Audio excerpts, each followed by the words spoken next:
Chers amis, chers contributeurs, chers collègues, chers étudiants, et cher Mathieu, merci de nous accueillir aujourd'hui à l'auditorium du Château de Versailles. Nous sommes très heureux évidemment de vous accueillir ici pour la présentation du livre Animal et droit, qui est donc sous la direction de Claire Bouglé-Leroux et de Nadège Reboul-Maupin. Notre livre Animal et droit n'a pas pour vocation d'être un manifeste militant. Nous avons laissé la liberté académique à nos auteurs et à chacun de nos auteurs.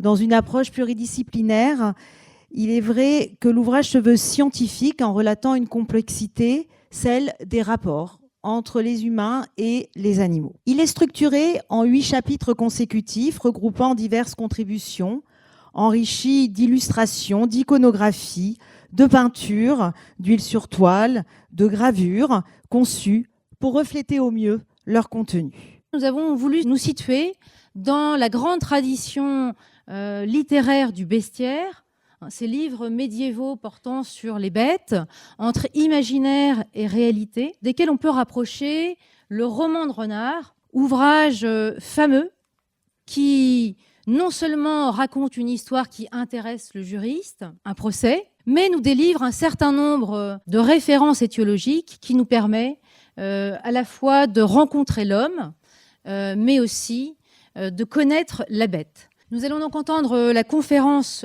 du professeur Dario Mantovani, professeur au Collège de France, titulaire de la chaire Droit, Culture et Société de la Rome antique, qui a accepté de préfacer notre ouvrage. Droit et animal a le mérite de nous faire percevoir toute la disparité des forces en présence. Le droit est aussi une méditation sur le réel, en l'occurrence sur les animaux, certes, mais c'est une méditation sur le futur des animaux.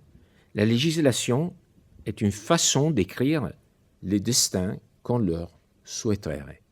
Alors, si on se demande quelle est la relation traditionnelle de l'homme avec les animaux au prisme du droit, puisque les animaux constituent un élément fondamental de la richesse, les règles de droit les cernent avant tout sous l'angle du patrimoine des humains, auquel ils appartiennent.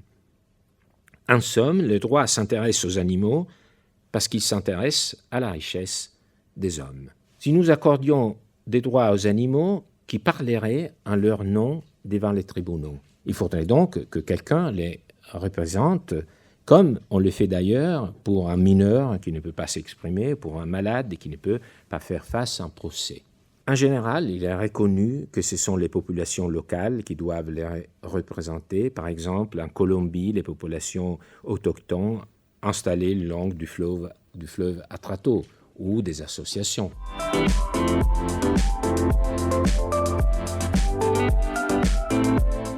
Le Dante a inscrit dans le cadre de sa programmation thématique pour les années 2024-2028 une thématique qui s'intitule « Étude animale », montrant, je crois, que la question de l'animal est une question qui est prise au sérieux à l'université. Oui, le droit animalier a toute sa place à l'université. Et ça se comprend bien puisque tout ce qui a été exposé par les différents conférenciers qui se sont succédés jusqu'alors nous démontre très clairement que la question animale est une question de société. Finalement, cet ouvrage, il est aussi intéressant en nous montrant qu'il y a 2 façons d'appréhender l'animal dans le droit. Il y a toutes les branches du droit qui, toutes à un moment, croisent les problématiques animales. On peut faire du droit des biens, naturellement, c'est peut-être la discipline centrale, tout en s'intéressant à l'animal. On peut faire du droit du fonds de commerce tout en s'intéressant à l'animal. On peut faire du droit des procédures collectives tout en s'intéressant à l'animal.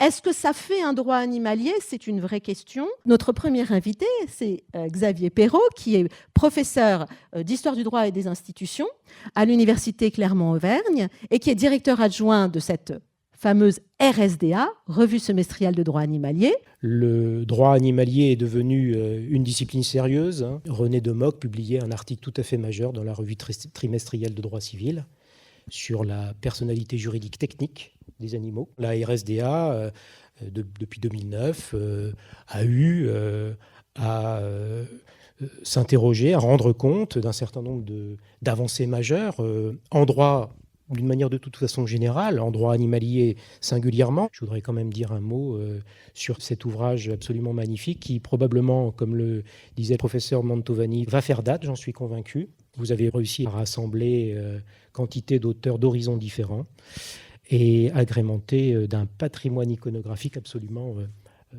prodigieux. Chez nous, la recherche, ça ne va pas sans la formation. Et finalement, la recherche, elle est là pour nourrir la transmission. Le savoir-faire des universités n'a cessé, puisqu'il y a eu vraiment un engouement pour le droit animalier. La formation, elle passe par nous, juristes. Nous devons effectivement permettre à des étudiants d'animer ce droit animalier, d'apporter leur recherche, leur contribution, peut-être à la revue semestrielle de droit animalier, pour avoir des échanges, des interactions. Tout est ouvert.